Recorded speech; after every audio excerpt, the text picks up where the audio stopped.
Well, good morning, everyone. I am back again, but this time to introduce Dr. Connor Tice, who goes by Cooper and various other names because there's lots of confusion.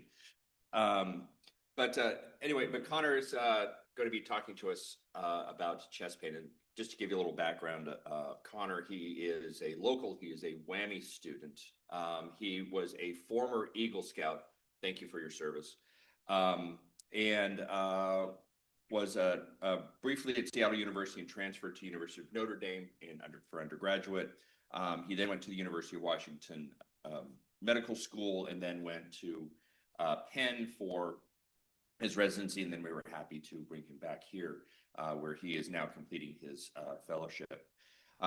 He's won multiple awards. He has numerous publications, but today, and what we're going to be most proud of is that he's been working with us and with CoMotion, which is a grant that Bryce Johnson and I were able to secure that is going to be revamping the University of Washington chest pain pathway into not only a application on the computer, but also a local app. So we will feature that later. But Connor, it's been a pleasure. He will be joining us as a faculty at Northwest, and we'll be doing two things which I think are really important, one of which is the chest pain pathway, which I mentioned, but also very importantly, we'll be rolling out high sensitivity troponin to the multiple hospitals, and so we'll have a little feature about that. Without further ado, Dr. Tice. Thank you, Kelly, and thank you for being here. Overall, I have no disclosures. We're going to start by talking about a case. This is Miss UW. She's 65. She has hypertension, diabetes, and she's coming into our ED or any ED around the country with chest pain. She has substernal chest pressure. It's been worse over the previous 3 evenings after dinner. She has some associated shoulder pain. It's a little bit worse on the right. It started 4 hours before she came in. She has really no relevant other risk factors. She comes in late at night at 10 o'clock. And she gets a fairly standard ED workup for chest pain, including an unremarkable ECG and 2 troponins that are roughly 3 hours apart, with that last one coming back in the middle of the night. This is a bread and butter case that often the ED is faced with day in and day out. But I think some of the nuances of how we should approach a case like this has changed over the last decade. And then there's some challenges here that I think that these changes highlight how we could do this and evaluate this patient a little bit better. So today, I'm excited to talk to you about several topics on chest pain. First off, highlighting some of the challenges that are inherent in evaluation for chest pain, looking at high sensitivity troponin testing and some of the nuances thereof, how those changes in high sensitivity troponin testing have impacted clinical decision pathways. And I'm excited to give you an update on what we've come up with in the UW chest pain pathway. So to lay the groundwork of why evaluating chest pain is difficult, overall, chest pain is the #2 reason for ED visits nationally. About 5.5% or over about 8.5 million visits a year. The missed MI is the greatest impact for medical liability on ED physicians nationally, with the weighted average of those claims taking a real toll and adding to the pressures of getting this evaluation correct. This chart up here, the first takeaway I think is the blue bars are just non-specific chest pain. So across age ranges from 18 through greater than 80, the vast majority of ED chest pain that ED physicians are evaluating is going to end up being non-cardiac. But if we zoom in at a population that is more typical of having an ACS or acute coronary syndrome event, the incidence of coronary disease starts to rise a little. In this population, it's about 5.5%, and then it increases to about 8% in somebody who's over 80 years old. And I think this highlights one of the challenges of that physician who's evaluating that patient who's coming in and whose symptoms have got enough so that they show up in the ED, most of the time it's not going to be a heart attack. But trying to find and have tools that can detect that, 5.5 to 8% of the time where there is a coronary-related etiology of their pain is challenging. So I think when we think about chest pain evaluation, our goal is to have a structured, efficient diagnostic workflow to identify low-risk patients. We want to quickly identify high-risk patients who need immediate treatment for life-threatening conditions and have some tailored testing and be able to implement some treatment recommendations for intermediate risk patients. Now, let's talk about what we have here at UW. So this is a snapshot of our current UW chest pain pathway. It came about in 2017, and it was last updated in 2018.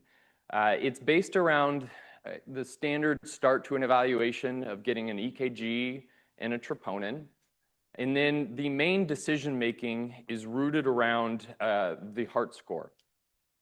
We're asked to then get a heart score to break people up into low, intermediate, and high risk, further risk stratifying intermediate risk patients with a gray score, and then having some tailored testing based on that. Well, what's happened since this was developed?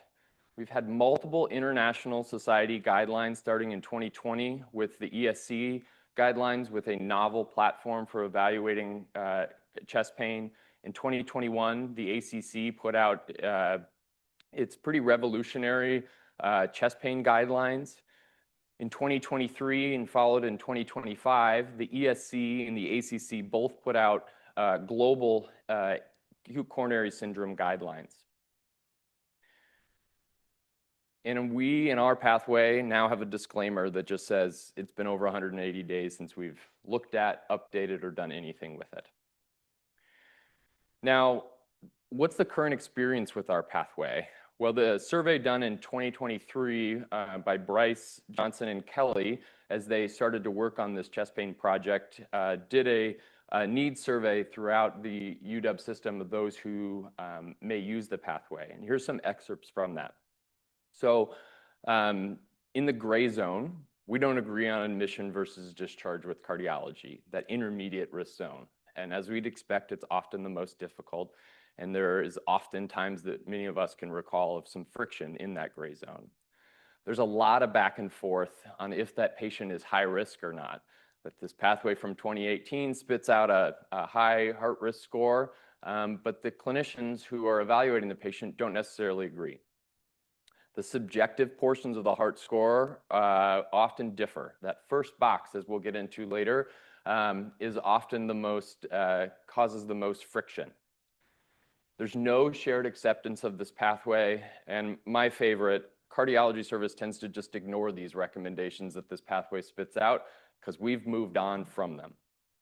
So overall, subjective risk scores are often problematic, and guideline practice changes have outpaced our current approach. So what's the pathway forward? This is from an excellent ACC expert consensus statement pathway that was put together in 2022 that focuses our evaluation on a little bit of a different branching point than what we have here at UW.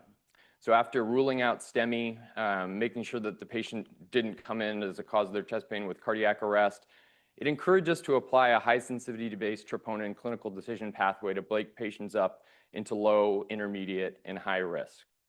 And this is the cornerstone of many pathways that are recommended throughout these new guidelines. And I'm going to use that as the segue to really get in and talk about what do we mean by high sensitivity troponin, what's the science behind it. So overall, when we're asked what is a high sensitivity troponin, at its base, it is detecting the same analytes as prior troponin assays, troponin T, troponin I. But there are specific criteria that were laid out in a agency of clinical chemistry that's a mouthful to pronounce, but there are standardized international definitions of what constitutes a high sensitivity troponin. So it's something that its imprecision at the 99th percentile is less than 10%, and more than 50% of healthy people will have a detectable troponin over the assay's level of detection, which I think is an important distinction from conventional-based assays.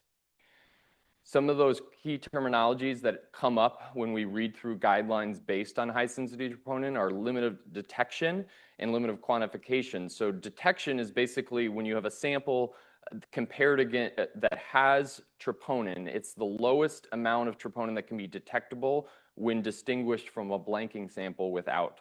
And the quantification is that level that's the lowest amount that can be reported as a number. So sorry to go back. Why I highlight this is that in the US, the FDA requires that we only report levels that are over a limit of quantification for a high sensitivity troponin, which is different from the rest of the world, that they allow troponin values to be reported above the limit of detection. These are almost right next to each other, but there can be some nuance when we're only able to report a little bit of higher value. So what about high sensitivity troponin at UW? There's a lot of misconception that we hear on the wards about this. So to clear this up, UW has the Beckman high sensitivity troponin assay machine. We've had this since about 2017 through 2019, somewhere in there. But we report this in traditional troponin I values. So let's give an example. So the Beckman assay in our lab spits out a troponin of 28 nanograms per liter, and we convert that to less than 0.03. The assay spits out 1333. We report that as 1.33 and shave off that last decimal point. The original decision was made because there were some concerns at that time, before most of these guidelines had been published, that we would be the only institution in the region that had this. And there were some concerns of how do we think about false positives or that level of troponin that's elevated but below certain limits, and how do we contextualize that number? And so we chose the simple approach, which is not so simple anymore, to report this as trop I. So what is troponin, the goal of troponin testing? And I think this needs to be the center point when we think about why we're obtaining these values and what they mean when they come back to us. So at their most basic level, troponin testing is used to detect myocardial injury, which is defined as a level above the 99th percentile upper reference limit. We'll get into that in a second. And then it's considered infarction based on this 2018 universal definition of MI, is if there's some association of ischemia, either symptoms or ECG changes. So this concept of the 99th percentile upper reference limit is often cited when you look up our lab service test guides or in the guidelines based on what denotes a myocardial infarction. So the standard definition of this is that it's derived from a sample of 400 healthy people. Healthy is not defined, and depending on what groups you put in, which company, when they're studying their troponin assay, puts into their group, a more rigorous criteria means that you're going to have a lower 99th percentile. But if you have a few more people that might have a couple risk factors, but overall they're considered healthy, that level is going to be a bit higher. And above the 99th percentile is considered myocardial injury. And there's lack of standard definition for different assays. And that leads us to tables like this, which are a lot. And I don't, the main takeaway, this is page 1 of 7 that the International Federation of Clinical Chemistry puts out there's 3 Abbott assays alone on this. And the highlighted boxes, these 99th percentiles, which have different overall 99th percentile upper reference limits, different male and female upper reference limits. And so it's kind of a dizzying array of data that these assays throw at us and have to interpret in context. So what about high sensitivity troponin in the US population? So this is from a study that looked at all NHANES data from 1999 through 2004 and they measured high sensitivity troponin on 4 different assays for that group. And as we can see here, as we age, troponin levels go up. There's also a wide spectrum above 70 or so years old. and that is sex differences. This is shown in a little different way, that the tails on the right of these graphs are where the 99th percentiles are for men and women. And if we think about back to our patient, Miss UW, when she was less than 60 years old, comparing to a male cohort, that 99th percentile limit would be much different. But as she's aged, her troponin values have gone up, and that 99th percentile limit, which would constitute injury for her, has changed over time. So this is a little bit of a challenge. So what about high sensitivity troponin and cardiovascular risk? I think one of the first lessons that when I was on service in the consult service as a first-year fellow, and I had dismissed a low-level troponin as it's probably normal for that person, I was encouraged to think about that no real troponin is normal, and we need to put it in context. And now that we have assays that detect tiny levels of troponin circulating in the blood, it's important to think about what do those low levels mean. And so this was a study from the ERIC study, or the atherosclerosis risk and community study, which is a prospective population-based study looking at the incidence of cardiovascular disease. And so it looked at a large sample of patients in this study who had not yet had incident cardiovascular disease, and looked at their troponin levels to see how they predicted risk. So overall, the median value for men and women was 2.5 and 1.6 nanograms per liter, slight differences between white and black individuals. And the 99th percentile limit for men was 46.8 and much lower at 23.3 for females. But when we look at cardiovascular risk for ASCVD events, when we break those up into quintiles of 0.6 to 1.3, and you can see in the chart up on the upper right, that there was a statistically significant risk prediction of ASCVD events, even based off of low levels of troponin circulating in the blood. And this was seen across ASCVD, heart failure, global cardiovascular disease, and death. So I think this goes to a central point of just because you have a troponin that's below or that shows up in the chart, it doesn't mean it's abnormal, but we should put it in context. So normal and abnormal, guidelines recommend that we get away from those terms, and non-elevated or elevated based on that 99th percentile limit is more helpful terminology, because even if a troponin is low or non-elevated, it might portend some risk prognostication for that patient, which I think is helpful when we think of troponin as a biomarker and risk prediction tool outside of the context of myocardial infarction, where we use it now currently at UW. But there's a lot of data that's coming out that troponin for other conditions and cardiomyopathies and trending low levels of troponin can actually give us some information on risk. And so this is why I think it's kind of a highlight point for this talk, is that cardiac troponin is organ specific, but it's not disease specific. And it really matters on the question that you're asking. So what about if we're asking about myocardial infarction? Many of you may have seen this chart before. This comes from the 2020 ESC guidelines, where they proposed their now very influential algorithm. And so on the left is a conventional troponin-based assay and on the right, a high sensitivity-based assay. So overall, the impact of changing from one to the other at high levels doesn't make a lot of difference. But the real power comes in the higher negative predictive value for acute MI, especially in early presenters. You know, we're all taught if a patient is presenting within the first couple hours of their symptoms, that initial troponin doesn't mean a lot if it's zero. Well, the real power of these assays comes in that troponin blind period, as it's often called, is decreased substantially. There's added sensitivity as you can more precisely delineate the rate of change. And when we switch to these assays, and we've seen that there's about a 4% absolute and a 20% relative increase in the detection of type 1 MI, and a drastic reduction in the diagnosis of unstable angina.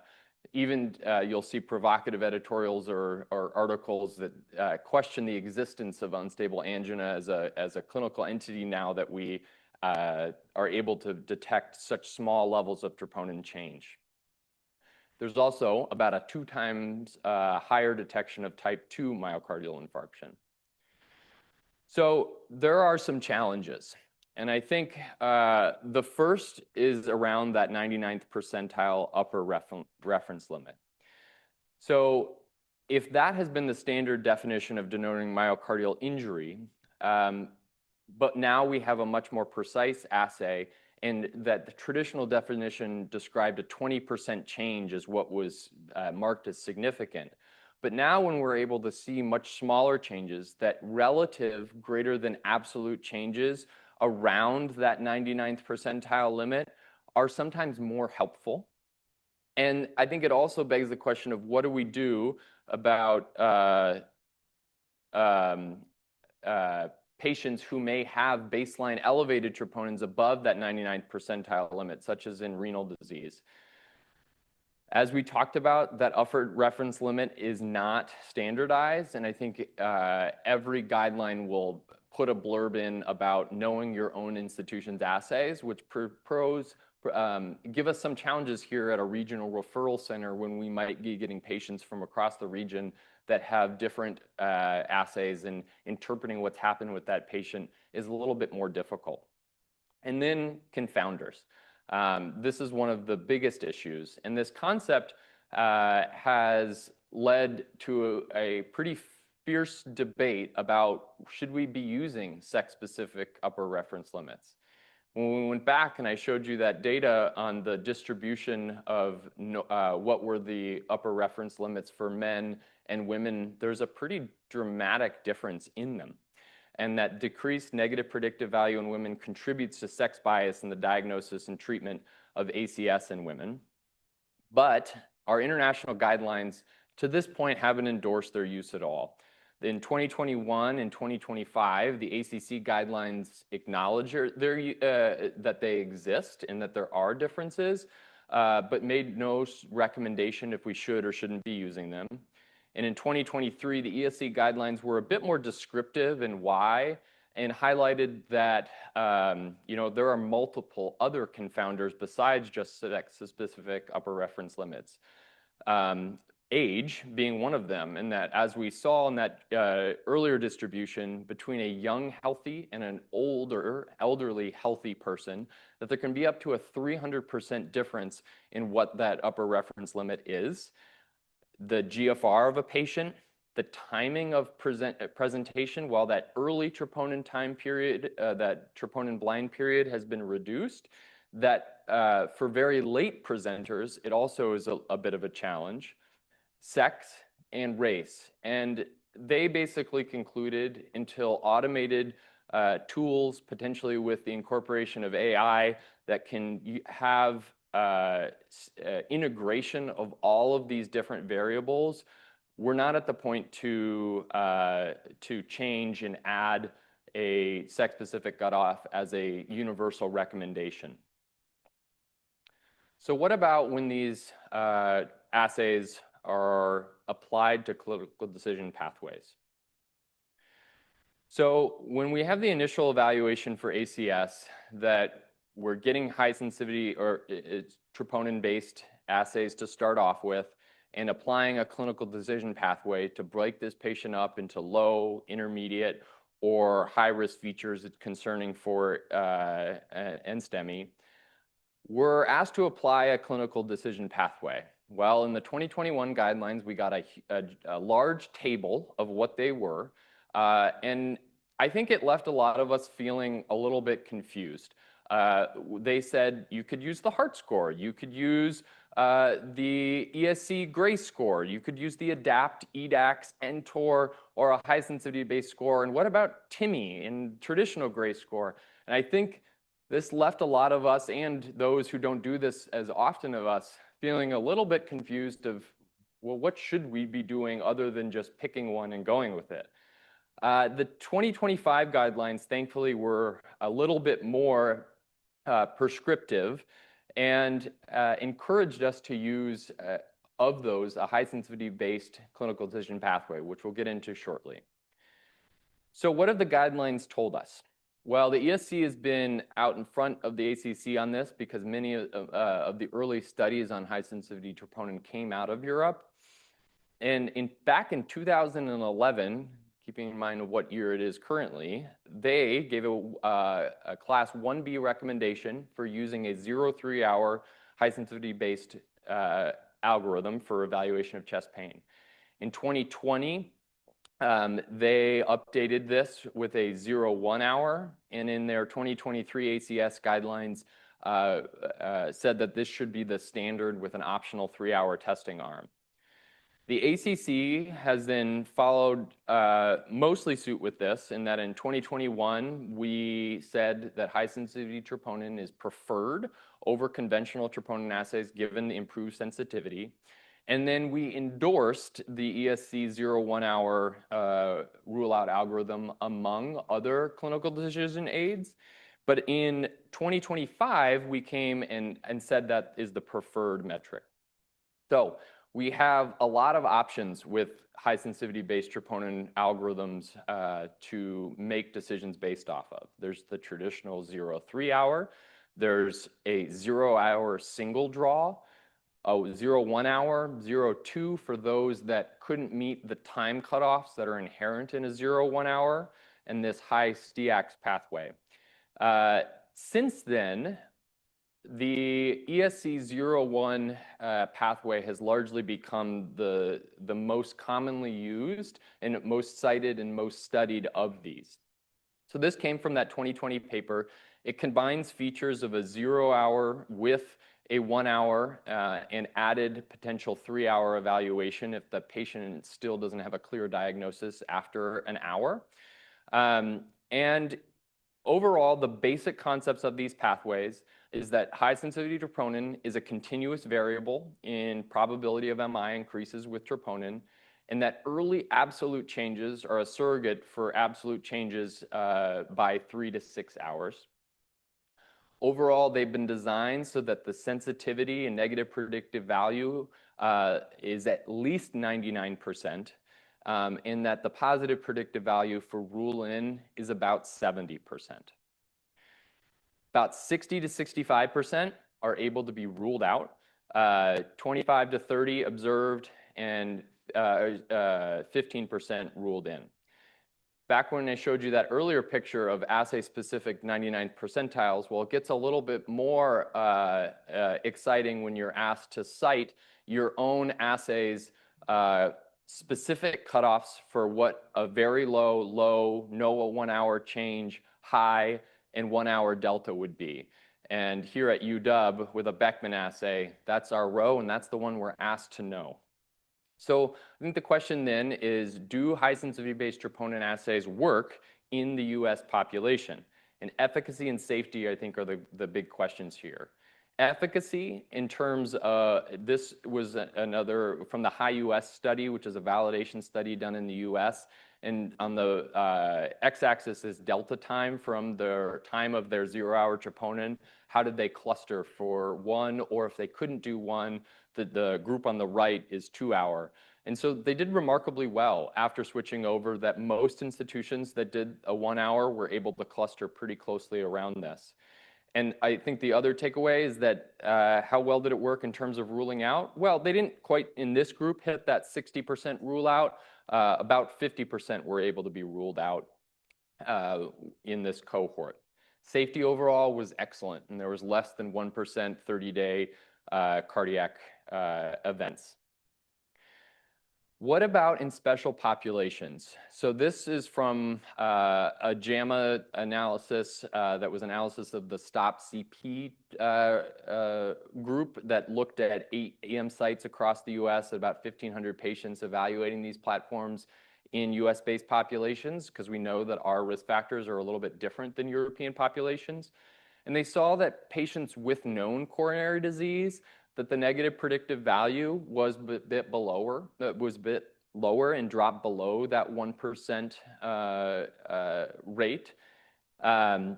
The positive predictive value was also a little bit lower at about 60%. But when we have looked and seeing what things potentially added to these algorithms could improve the sensitivity and negative predictive value, in some groups that you may be concerned, especially with coronary disease, potentially adding scores to them might incrementally improve the safety slightly. So what about tools for intermediate risk groups? This was from that 2020 expert consensus statement that this is the most challenging group, and it's about 25% of patients, and 30-day events or of MI are up to 22%. And we want to be able to do tailored diagnoses and then facilitate ongoing care, either if it needs to be in the ED or plugging them into outpatient care. And we're instructed to get a 3-hour troponin for this group, further risk stratify them with either the heart or EDAC score, and review prior testing. So what about prior testing? In 2021, we introduced this concept of a warranty period, which is a term that still is hard for me to wrap my mind around in terms of the heart and not your car. But it proposed that if you are coming back into the ED and evaluating chest pain and they've had an anatomic test, either a coronary angiogram or a cardiac CT that was normal without plaque in the last 2 years, the likelihood of you having a new ACS event is extremely low. And stress testing was at 1 year. And so what about these scores? And I put these 2 slides up, first on the heart score, next on EDAX, just to talk about them because I think they're one of the frustrations sometimes with our evaluation here. And so to highlight, these were originally validated with conventional troponin assays before high-sensitivity troponins came along. And they had pretty remarkable impact that length of stay, ED discharge, and 30-day testing were dramatically improved.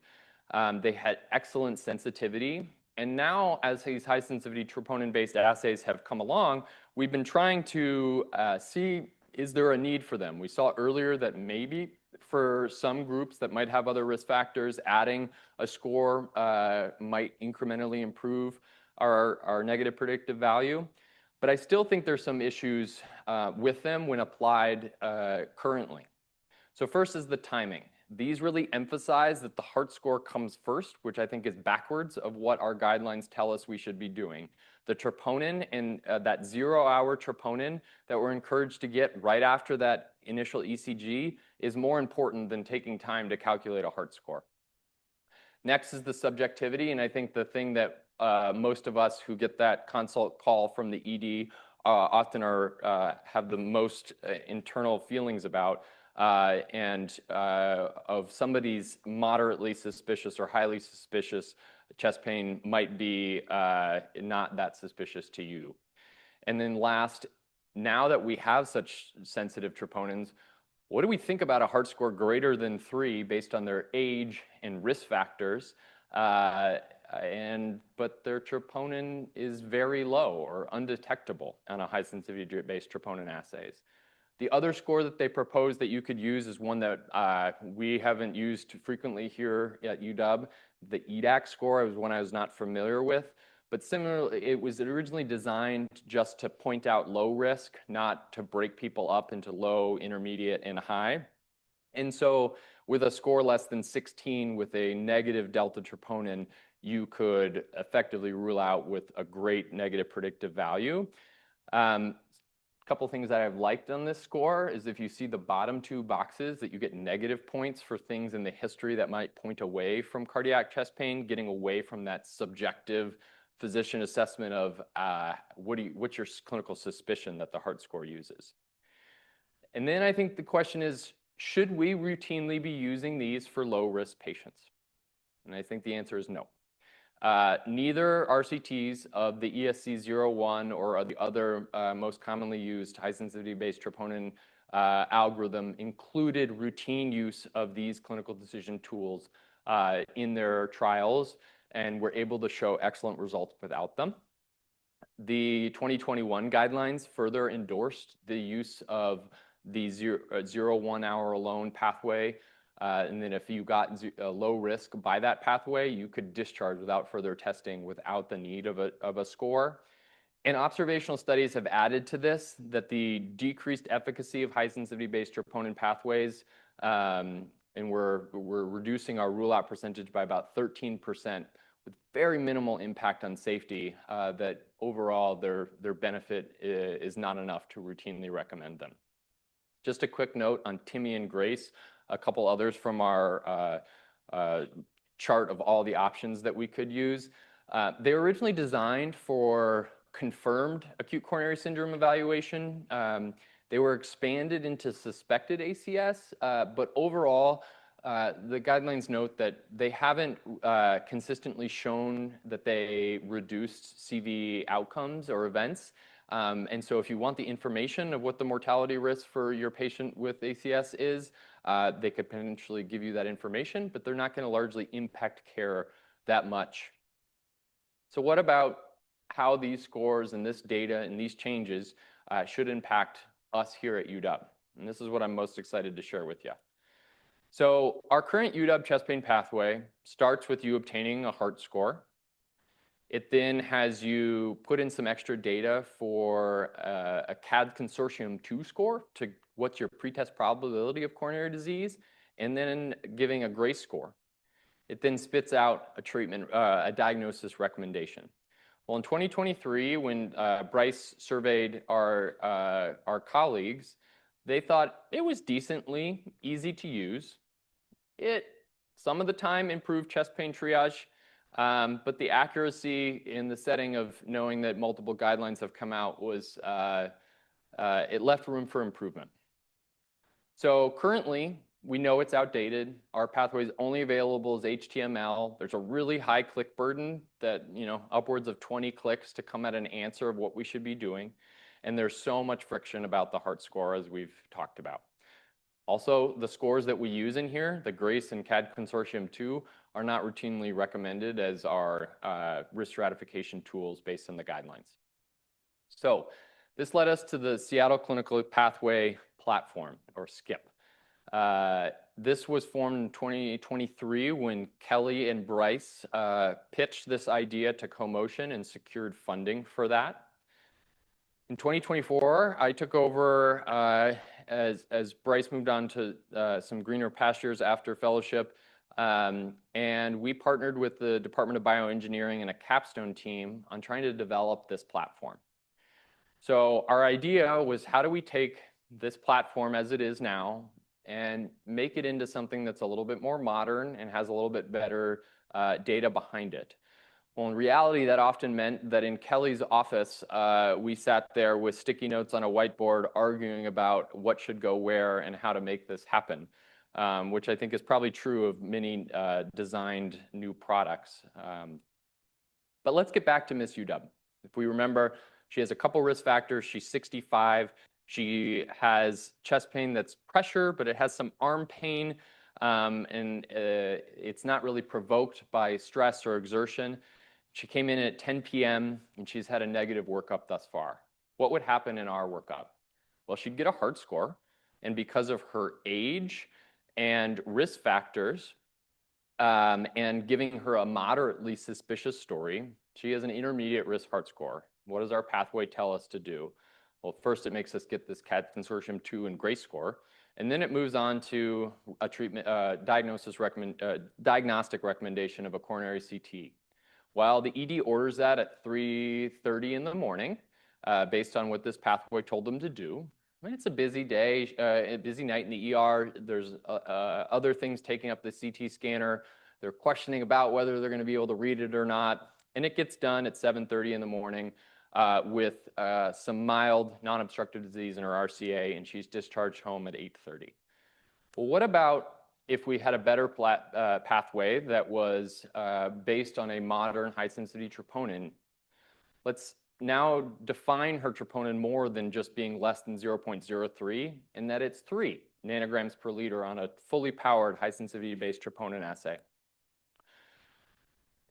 And just to note of these next few slides, a vertically oriented flowchart is very hard to show in PowerPoint. And so bear with me as I try to bring you through it as best I can. So overall, after we rule out STEMI and noting that she didn't have cardiac arrest, we get a high sensitivity time zero troponin. That time zero troponin of 3 puts her in a bucket of very low.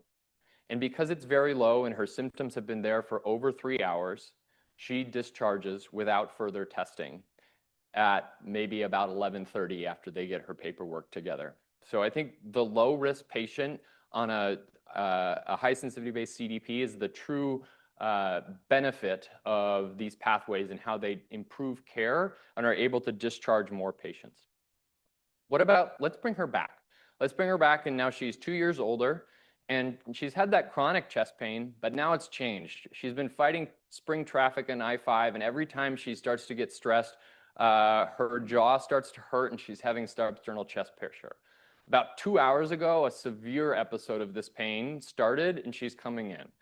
Her vitals are normal, and her EKG has some, non-specific changes in her precordial leads, and her time zero troponin is 8. Well, what do we do about that? So it's not in that very low category, and so it automatically pings you to get a 1-hour troponin. Well, her 1-hour troponin is 16, and so then this puts you into this intermediate group where she's going to need additional testing. This is including a 3-hour troponin, which comes back at 20. It's not enough of a delta, even though it's technically uptrending, to put you into a high-risk group. So she stays in that intermediate and gets a heart score, which is less than 7. From here, it's going to apply and ask, does she have prior testing within the last 2 years? If she does, then we're going to take that into a context. If not, we're going to see if she meets CCTA criteria and perform a coronary CTA. So this, I think, shows that this is a pretty fundamental shift of how we currently evaluate chest pain in the ED. A pathway is great, but I think it often leaves us kind of a little confused, and those who are not walking down that pathway every single day are even more confused by a more cumbersome pathway. And as you can see from the one I showed earlier of what we currently have, there's a lot more that's in these novel pathways. But what if we could do this with an application? So this is the beta version of the application that we've come up with. And so after selecting that you're a healthcare provider and opening up the acute chest pain module, you're going to ask to put in an EKG result. If you incorrectly clicked STEMI, it's going to immediately kick you out of the platform. And so we'll put in, this is for our patient when she's coming in at 65. So she had a normal EKG. She was 65 years old, and her chest pain had been around for 4 hours. We select our UW high sensitivity Beckman assay and give her her troponin of 3, which automatically tells her she's low risk and follows the algorithm for you without having to have you follow each step down that decision tree. Now, what about when she comes back and she's 65? So let's walk her through what this application would look like here. So if you remember, she had those precordial lead changes, and she's now 67. Her pain's been there for 2 hours. Her initial troponin is 8. It only pings you for another troponin if it's indicated. And at 16, she would be indicated for a 3. And it only asks you for a heart score if it's truly indicated. Here, when they're having to do the heart score and say how suspicious, those purple boxes are what tell you how suspicious and what features make them suspicious. We get a heart score and it kicks back and says she's intermediate risk, which brings up a testing module where there's stress testing criteria and CCTA criteria that you can click. If you said she had iodine contrast allergy, it'll immediately take off a CT. And then when you're done, it'll generate a note for you that the ED provider with risk assessments can be copied into their note for documentation. So this has only been around for about 3 days, and it's the first beta test. And there's designed and built by a group of undergrads that have their medical knowledge has come from Kelly and I. And so there's tweaks to come and terminology to fix. and things that we would add on there, but we're pretty happy with this first generation build that they've been able to come up with. So overall, what do we expect over the next few months? So we hope to get it into the point that we can start beta testing it with some of our ED providers and some of our cardiology fellows. In late summer, in our most recent meeting with the ED, Lab Medicine has notified them that given some systems changes, that they're going to put to rest their program of converting our high-sensitivity troponins into conventional troponins, which is going to be a big shift for us here at UW. And we hope that having this assay and platform ready will be a tool to help guide us through and limit the burden that falls on consulting services. And then we hope to build this out into a more comprehensive platform as we go forward with a chronic chest pain module with wish list items of like, is there ways that we could pull this into the EMR or pull data from the EMR directly? What have other institutions seen when they've done this? This comes courtesy of Robert Gerning in the ED, and the Penn data presented at the XGM conference back in 2023. And they implemented not an application, but an epic care pathway when they launched high-sensitivity-based troponins. They saw discharge rates increase, admissions were down. They have an observation unit there, but observation unit admissions were also down. And this was echoed in the NYU experience where for the cardiology fellows in the room, saw that after doing and launching these platforms, cardiology consult volumes actually decreased. Echoes decreased, the amount of stress tests decreased. Interestingly, the number of coronary angiograms decreased, but PCIs increased because I think we're selecting for the patients that more likely to truly have coronary disease. What do we know currently about our consult volume in the ED right now? This is a non-specific look at ED consults for when they're reaching out in the context of an elevated troponin. Well, we know about 24% of elevated troponins receive an ED consult, and 44% of those patients are discharged. Most of the notes are filed after the patient leaves the ED, because I think that the consult often is that they want a thumbs up that the patient is low enough risk to leave. And I think that this shows that we have the, this is a non-specific data set, but this tool potentially has the power to give the ED providers better data to guide these patients through. So overall, I think acute chest pain evaluation is really challenging and it has a lot of pressure, mainly for the ED physician, as we showed earlier.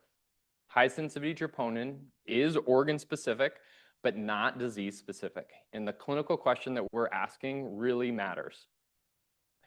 High sensitivity-based troponin is a powerful tool when we integrate it into ACS pathways. And I am excited for some of the changes that we're going to launch here in the next few months. So just as thanks to Kelly, the rest of the SCIP team of Abhinav Sharma at the Medical College of Wisconsin, and Bryce, and then our bioengineering undergrads. Thank you.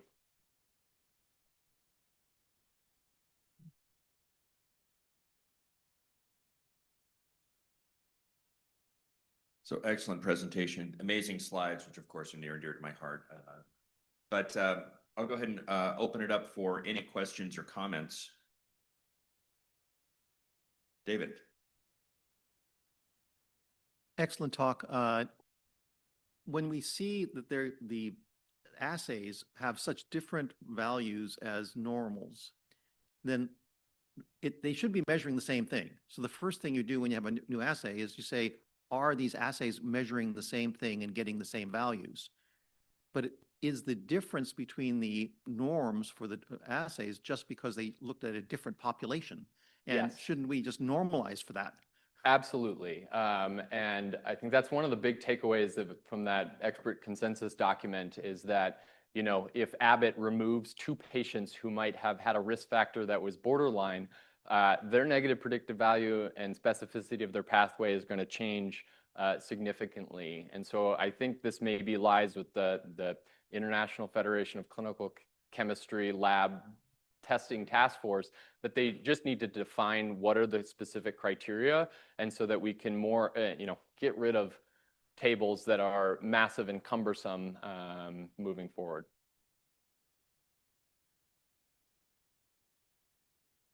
Yeah, Greg. Really interesting and exciting changes to come. Nice presentation.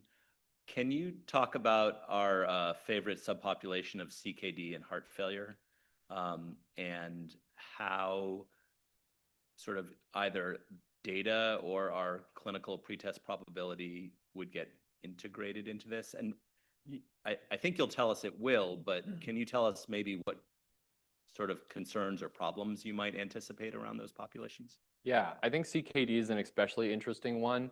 As part of the work that we did when we first were thinking of how we wanted to put this together, we had done a survey of other peer institutions around the country and how they specifically structured their pathways and handled things like CKD. A lot of times that came down to flag disclaimer that really highlights to the provider that's about to work through it that known CKD is a cause of elevated high sensitivity troponin, and that delta matters more than the absolute value at that point. And so I think in the early experience when we launched this is probably going to be a point that we're going to work with our ED colleagues on and highlight that, yes, we now have a patient with CKD who has a baseline high sensitivity troponin of 48, but because they come in and it's 48, 42, 44, every time they come in, those values can be tracked over time, and they don't fit as well into a pathway, just like they don't fit as well into a pathway now. And I think that articulates why in the future we need better tools that integrate multiple of these variables that impact troponin assays. I think for heart failure and cardiomyopathies in general, I think that this is an exciting thing for these groups. I know in talking to Dave Owens a couple years ago about the added benefit of high sensitivity troponin as a biomarker to be able to look at and trend for prognosis. But I think similarly when our question is ACS, then knowing what baseline values are and knowing what deltas are, they might not fit into the reference of population of healthy individuals because they're not, but we're going to have to put them in context. So Effie has a question. It's a great work. What do you foresee as the main challenges of post-deployment performance assessment? Yeah, I think so. Around the time of deployment, there's a large group that comes from the ED that is able to have the infrastructure to do a lot of the educational campaign that is needed before this happens, and learning modules for those of us who might not be as familiar with high sensitivity troponin. We're fairly familiar with it being cardiology. The ED is decently familiar with it because when you look around our region, we're one of the last hospitals to actually implement this. And so they're used to seeing outside EDs be able to work up high sensitivity troponin and integrate those numbers.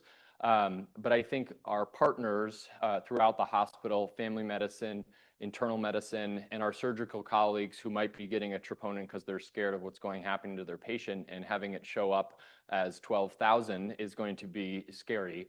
And so the logistics around implementation is tightly tied to an educational campaign that will come with this. So I think those are the biggest challenges, and hopefully that preparation work will help. Jason.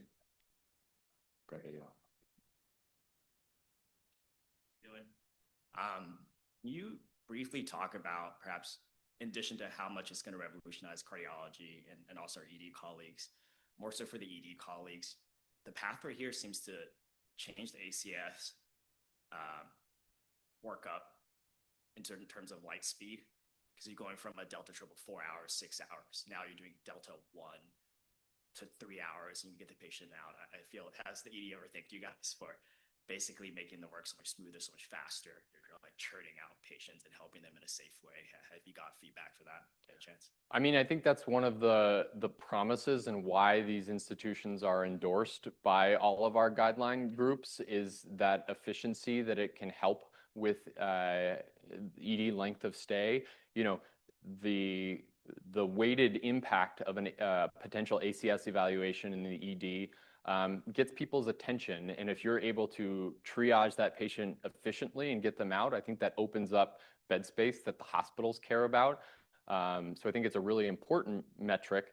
And to say that, you know, we are doing this in partnership with our ED colleagues, and it's something that the group that we've been working with is excited for. I also think there's going to be a cultural change that needs to happen. And, you know, the conventional troponin-based assays that they delta trope as negative, and then there's the concern for unstable angina. That's going to be a cultural shift in how we think about that. And I think having an objective data point over a subjective heart score is really what's going to power us to make this successful.